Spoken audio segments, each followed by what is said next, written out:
अस्मद्गुरुसमारम्भां यतिशेखरमध्यमां लक्ष्मीवल्लभपर्यन्तां वन्दे गुरुपरम्पराम् ஆழ்வார்கள் வாழி அருளிச் செயல் வாழி தாழ்வாதுமில் குறவர்தாம் வாழி ஏழ்பாறுமுய்ய அவர்களுரைத்தவைகள்தாம் வாழி செய்யமறை தன்னுடனே சேர்ந்து அகலகில்லே நிறையுமென்னு அலர்மேல் மங்கை உரை மார்பா நிகரில் புகழாய் உலகம் உன்னுடையாய் என்னையாழ்வானே நிகரிளமரர் முனிக்கணங்கள் விரும்பும் திருவேங்கடத்தானே புகழொன்னில்லாவடியேன் உன் அடிக்கீழமர்ந்து புகுந்தேனே அகில புவன ஜன்மஸ்தேம பங்காதிலீலே வினத விவித பூத உராத ரக்ஷைக தீக்ஷே ஸ்ருதி ஜரசி விதீப்தே பிரம்மணி ஸ்ரீனிவாசே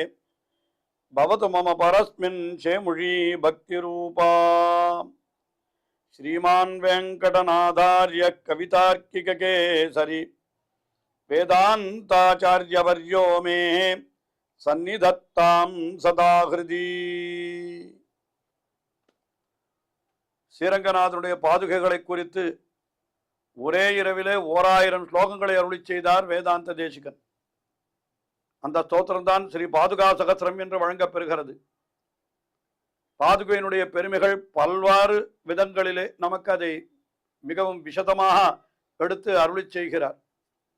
அப்படி செய்கிற பொழுதும் முதலிலே பிரஸ்தாபனா என்று ஒரு முன்னுரை போல சில விஷயங்களை எல்லாம் தெரிவித்தார்.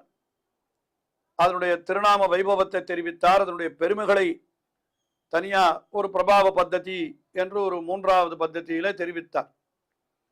அதற்கு பிறகு அந்த பாதுகை என்னால் நமக்கு தெரிந்த வரையிலே ஸ்ரீராமாயணத்திலே பாதுகா பட்டாபிஷேகம் என்று பரதாழ்வானாலே செய்யப்பட்டது என்று அதுதானே மிகவும் பாதுகையினுடைய ஒரு பெருமையாக நாம் உணர்ந்து கொள்கிறோம். அதை பற்றின விஷயங்களையே தெரிவிக்க வேண்டும் என்பதற்காக இப்படி 4வதாக சமர்ப்பண பத்ததி என்று வைத்து அந்த பாதுகையானது பரதாழ்வானுக்கு ராமபிரானாலே வழங்கப்பட்ட காலத்திலே அப்படி அவன் கொடுத்த காலத்திலே நடந்த அந்த நிகழ்ச்சிகளினுடைய நுட்பங்களை எல்லாம் அதனுடைய அர்த்த விசேஷங்களை எல்லாம் சமர்ப்பண பத்ததியிலே தெரிவித்தார். அந்த பரதாழ்வான் ராமபிரானிடத்திலிருந்து பாதுகையை பெற்றுக்கொண்டு என்ன செய்தான்? அயோத்தியைக்கு திரும்பி எழுந்தருள பண்ணி கொண்டு வந்தான். அப்படி எழுந்தருள பண்ணி கொண்டு வருகிற காலத்திலே நடந்த நிகழ்ச்சிகளினுடைய நுட்பங்கள், அதிலே இருக்கக்கூடிய தத்துவங்கள், அவற்றையெல்லாம் பிரதிப்பிரஸ்தான பத்ததி என்கிற 5வது பத்ததியிலே தெரிவித்தார். இப்பொழுது அதை தொடர்ந்து 6வது பத்ததி, இது அதிகார பரிகிரக பத்ததி என்று பெயர். அதாவது பாதுகையானது ராஜ்யத்தை அடைந்து அந்த ராஜ்யத்தை ஆளுகிறது அல்லவா. இப்பொழுது அதாவது ராமபிரானாலே கொடுக்கப்பட்டு பரதாழ்வானாலே எழுந்துருள பண்ணப்பட்டு கொண்டு வந்து அயோத்தியிலே அதை பட்டாபிஷேகம் பண்ணினால் அது ராஜ்யத்தை அந்த பாதுகை தான் இப்பொழுது பரிபாலிக்கிறது.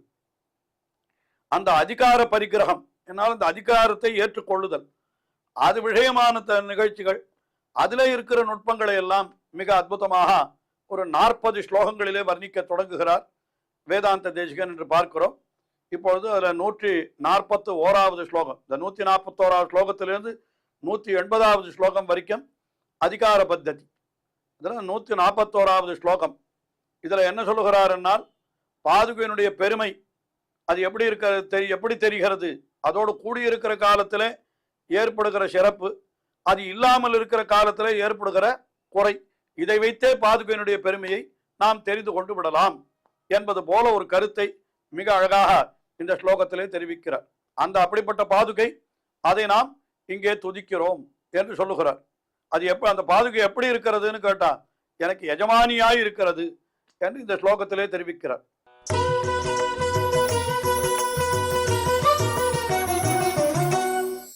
அதீஷ்டே பாதுகாசாமே யஸ்யா சாகேதவாசிபிஹி அன்வய வ்யதிரேகாப்யாம் அன்வயமீயத வைபவம்.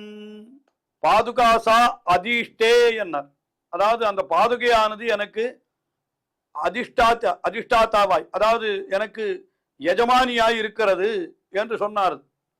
அது என்ன? சாகேதவாசிபிஹி, அந்த அயோத்தியாவாசி ஜனங்கள் அவர்களுக்கு என்ன கிடைத்தது? பாதுகையினுடைய ஒரு கீழே ஆளுகை, பாதுகையானது தங்களை ஆளுகை என்கிறது அவர்களுக்கு கிடைத்தது அல்லவா?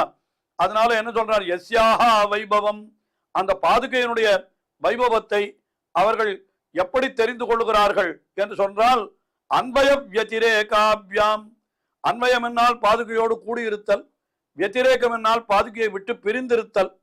இப்போ இவர்களுக்கு என்னன்னா அன்வயமீயதா, அது ஊகிக்கப்படுகிறது. அதாவது என்ன அர்த்தம்? எப்பொழுது அவர்கள் பாதுகையை பிரிந்தார்களோ அப்பொழுது பெரிய துக்கத்திலே வீழ்ந்தார்கள். அது கீழே நாம் பார்த்த அந்த பிரதிபிரதான பத்தத்தினுடைய கடைசி ஸ்லோகத்திலே சொல்லுகிற பொழுது என்னவென்று தெரிவித்தார் என்னால், அது சமுபஸ்திதே பிரதோஷே என்று சொன்ன, பிரதோஷம் என்னால் தோஷமுள்ள காலம் என்று. அதற்கு முன்னாலே ஒரு ஸ்லோகம், அது அந்த ஸ்லோகத்தில் சொல்லுகிற பொழுது என்ன சொன்னார்? அது துர்தினம் என்று தெரிவித்தார். அதாவது 138வது ஸ்லோகத்திலே துர்தினம்னு சொன்னார். ஆக ராமபிரானோடு பாதுகை வனத்திற்கு எழுந்தொழி விட்ட காலம், அந்த காலம் அயோத்தியாவாசி ஜனங்களுக்கு துர்தினமாயிருந்தது. ஆனால் எப்பொழுது பாதுகை திரும்பி அயோத்திக்கு எழுந்தொழினதோ அப்பொழுதுதான் அதற்கு சுதினமாக, அந்த அயோத்தியாவாசி ஜனங்களுக்கு சுதினமாக ஆயிற்று, நல்ல தினமாக ஆயிற்று என்று பார்க்கிறோம். அப்போ அன்வய வியதிரேகாபியாம் என்று சொல்றார். அன்வய வியதிரேகாபியாம், பாதுகையோடு கூடியிருக்கிற காலத்தில் அவர்களுக்கு சுகமும், பாதுகையை விட்டு பிரிந்திருக்கிற காலத்திலே துக்கமும், மகிழ்ச்சியும் துக்கமும் ஏற்படுகிறது அல்லவா? அதை கொண்டு பாதுகையினுடைய வைபவத்தை அன்வயமீயதா, அவர்கள் ஊகித்து அறிந்தார்கள் என்று சொல்றார். அதாவது பாதுகை காற்றுக்கு எழுந்தொழின பொழுது அயோத்தியாவாசி ஜனங்கள் பட்ட கஷ்டம் இவ்வளவு அவ்வளவு என்று சொல்லவே முடியாது. ஆனால் பாதுகை திரும்பி எழுந்தொழின பொழுதோ அந்த அயோத்தியில மகோத்சவம் இருந்தது. அதனால பாதுகையோடு கூடியிருந்தால் மகிழ்ச்சி, பிரிந்திருந்தால் துக்கம் என்ன அப்படியும் பார்க்கலாம். இன்னொரு ஆச்சரியம் கூட சொல்லலாம் இந்த இடத்துல. என்ன சொல்லலாம்? என்னால் ராமபிரான் பாதுகையோடு கூடியிருக்கிற காலத்திலே அயோத்தியிலே எழுந்தருளியிருந்தான், பாதுகையை சமர்ப்பித்துக் கொண்டுதான் எழுந்தருளினான் என்று வேதாந்த தேசிகன் அருளி செய்கிறார் ஸ்தோத்திரத்திலே. அயோத்திக்கு அதுக்கப்புறம் சித்திரக்கூட்டத்திலே எழுந்தருளியிருக்கிறான். பாதுகையை அயோத்திக்கு திரும்பி அனுப்பிவிட்ட உடனே அவனுக்கு என்ன கிடைச்சது? வனவாசம் தான் கிடைத்தது. ஆனால் பாதுகையோடு வந்த பரதாழ்வானுக்கு என்ன கிடைத்ததுன்னு கேட்டார், பெரிய அயோத்தியா ராஜ்யம் கிடைத்தது என்று சொல்லலாம். உண்மையிலே ராஜ்யத்தை பரதாழ்வான் ஆளவில்லை என்றாலும் அந்த பாதுகையை வைத்து பிரதிநிதியாக வைத்து பரதன் தானே ராஜ்ய பாரத்தை நடத்தி கொண்டிருந்தான். ஆஹா, பாதுகையை பிரிந்த ராமபிரான் வனத்திற்கு எழுந்துள்ளினார், பாதுகையோடு கூடின பரதாழ்வான் ராஜ்யத்திற்கு வந்தான் என்று சொன்னால் இதிலிருந்தே நாம் சொல்ல அன்வய வியதிரேகாபியாம், கூடியிருக்கிற காலத்திலே பெருமை, பிரிந்திருக்கிற காலத்திலே அது துக்கம் என்பது போல அதையும் கூட நாம் சொல்லலாம் என்று இப்படியெல்லாம் அர்த்தம் கொள்ளலாம். இதெல்லாம் கூட ஆழ்வார்களை பற்றின, ஆச்சாரியர்களை பற்றின விஷயம். இது எல்லாம் 1000 ஸ்லோகங்களுக்குமே நாம் இந்த அர்த்தத்தை கொள்ள வேண்டும். ஏதோ நினைவு வந்த நாள் மட்டும் நாம் அதையும் சேர்த்து அனுபவிக்கிறோம் என்று கொள்ளலாம். ஆச்சாரியனோடு கூடியிருந்தால் நமக்கு பெருமை, ஆச்சாரியனை விட்டு பிரிந்தால் நமக்கு துக்கம். நம்மாழ்வார் என்கிறவர் நமக்கு பிரதமாச்சாரியர். அவரை நம்மாழ்வாரை பற்றினதுதான் இந்த ஸ்லோகம் எல்லாம். ஏன்னா நம்மாழ்வார் தான் எம்பெருமானுடைய பாதுகை என்று சொன்னால் அந்த ஆழ்வாரோடு சேர்ந்து இருக்கிற காலத்திலே நமக்கு நன்மை ஏற்படுகிறது, ஆழ்வாரை விட்டு பிரிந்தால் நமக்கு தீமை ஏற்படுகிறது என்று அப்படியும் கூட இந்த ஸ்லோகத்திற்கெல்லாம் அர்த்தம் கொள்ளலாம். ஆக இப்படி அந்த பாதுகையினுடைய பெருமையை, அது கூடியிருக்கிற காலத்திலே மகிழ்ச்சியும் பிரிந்திருக்கிற காலத்திலே துன்பமும் ஏற்படுகிறது என்பதை அயோத்தியாவாசி ஜனங்கள் தெரிந்து கொண்டார்கள் என்று இந்த ஸ்லோகத்திலே ஒரு விதமாக காட்டியருளினார் வேதாந்த தேசிகன்.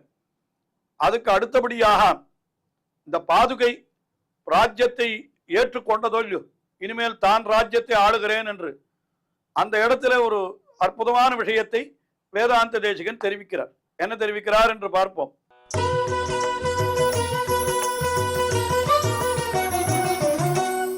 மோச்சித ஸ்திரச்சரான் அயத்னதஹ கோசலான் ஜனபதானுபாஸ்மஹே 7 காம்ச்சன பபூவ வத்சரான் தெய்வதம் தனுஜவைரி பாதுகா.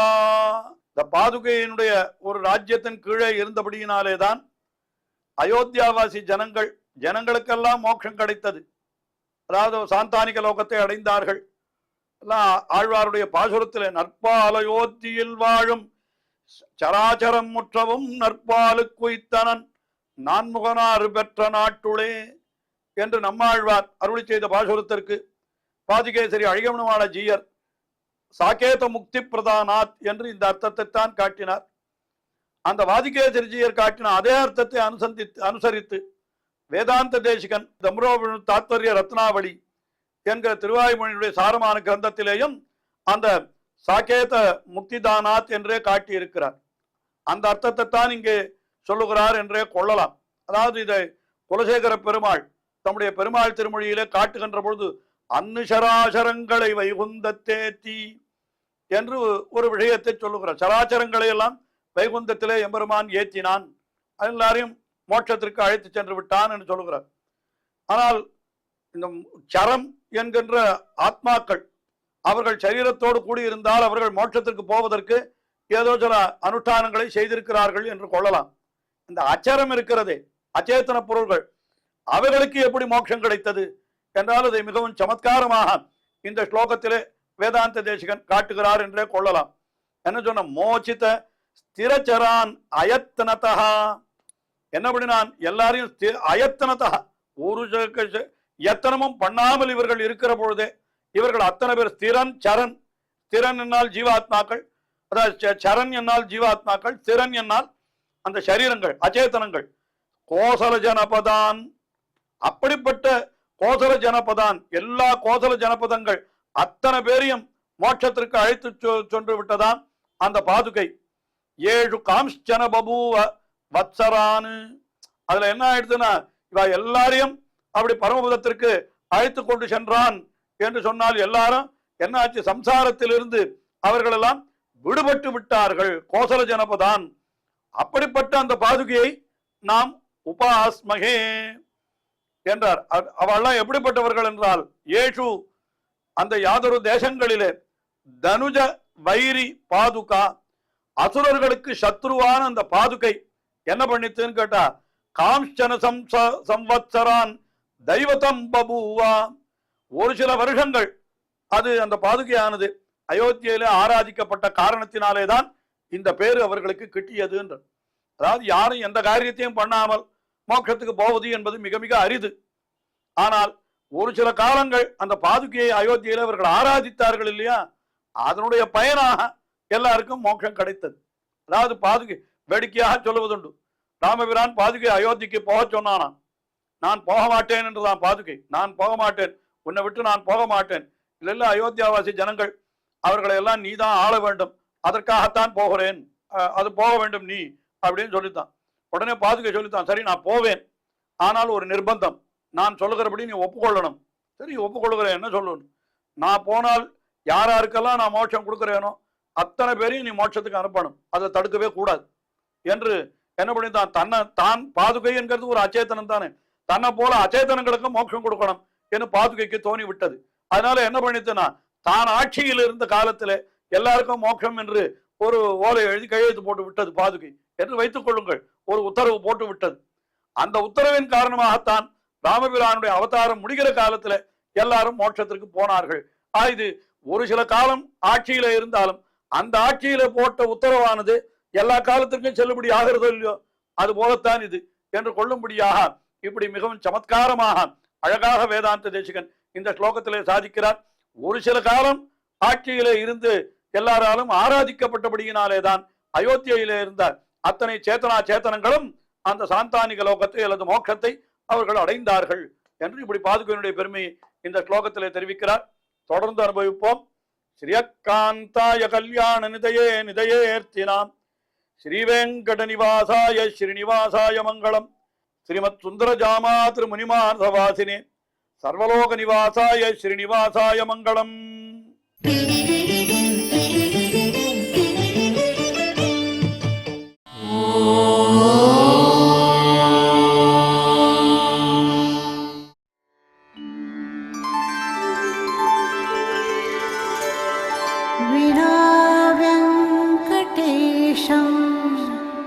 ननाथो ननाथः सदा वेङ्कटेशं स्मरामि स्मरामि.